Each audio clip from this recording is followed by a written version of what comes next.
他是日本编剧中最神人的，他是动画编剧中最高开低走的，他是日本动画编剧中最需要吃药的，他就是大河内一楼，靠着鲁鲁修一举成名。而他在之后干过最著名的成就就是经手的作品，只要开头爆了，那结尾基本上就要暴走了，只要导演管不住他，那动画基本上就完蛋了。真不是凯奇胡说，他作为系列构成的动画，在鲁鲁修之后，他的下一部作品就是《罪恶王冠》。我就问你，《罪恶王冠》这开头他起的牛不牛？那个怀中抱妹杀他做的帅不帅？而这些和编剧很难说有特别大的关系。凯奇帮大家回忆一下，这第一集的剧情是什么样的？开头是经典的 Boy Meets Girl， 然后就是救人于危难之中，意外获得核心超能力，然后音乐起，再开始长刀砍高达。那么你看，抛开画面和音乐的加分之后，剧情是不是也不是特别强大？又是一个很好用的开头。当然这样子去解构肯定是有失偏颇的，而且人大河内也不只是编剧，他的职位是系列构成，他作为系列构成，一整部的剧情肯定是他能决定走向的，对吧？这时候你再看看《罪恶王冠》后半段写的都什么东西，高中生自治团体，我的王之力，还虐妹，还虐的这么随便，最后再来一个人背负全世界的戏码，哇，没枪惨的人设立起来了。我呸！曾经有一位忍者在自己的视频里发表过一个观点，《罪恶王冠》最大的问题就是没有人物弧光，我不完全认同这个说法，毕竟在故事的发展中，我们能明确看到角色心性是在发生变化的。这个说法从哪儿来的呢？是从结局来的。他写的这个结局搞得就像所有事情从没发生过，就回到了原本的生活，写得好像这一满级怎么释怀了。用现在的说法就是包饺子，但他还包破了。你这剧情是明确了没了那么多主要次要的角色的，那你在这时候来盘饺子，观众能满意吗？你都把科技写得跟玄幻一样了，那包饺子就该复活的复活了呀。那剧情的迷糊程度，我看完才反应过来，我应该有点意难平的情绪。而在这之后就是著名的智商机。这个动画在播出的时候，因为离谱的展开直到完结，其实评分一直很低，不出意外的话大家见他一次就笑一次了，但不出意外的话就不会出现在这个视频里了。这个动画后来成了预言书，里面种种不合理的行为全在现如今的现实中一一成真。当年觉得互联网哪来那么大影响力，但在前段时间原在阿美丽卡的金发奶龙就这么干了。而剧中一些不能在视频里说的事情，现实中也出现了。我头一回见到一部在13年就盖上棺材板的动画，在20年后风评反转了。确实你现在看这动画里的魔幻情节会觉得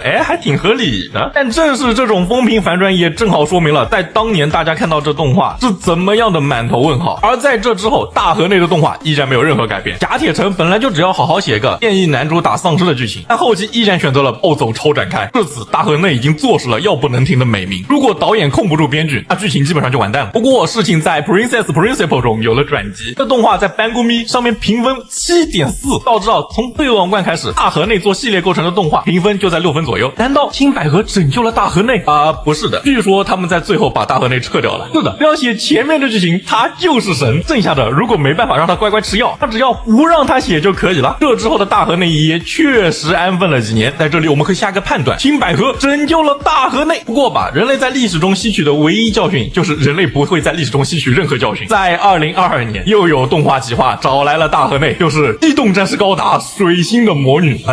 总之呢，发展历程和之前差不多，高开，然后在第2季直奔阴间，百合拯救了高达，但很明显这次没有拯救大河内。那么凯奇要在这里下一个判断，青百合才是业界救星。对了，间谍过家家的剧场版系列构成也是大河内。好的，本期节目就到这里，大家还想听凯奇讲哪位从业者呢？在评论区留下你的想法。我是凯奇，我想和你聊聊动画。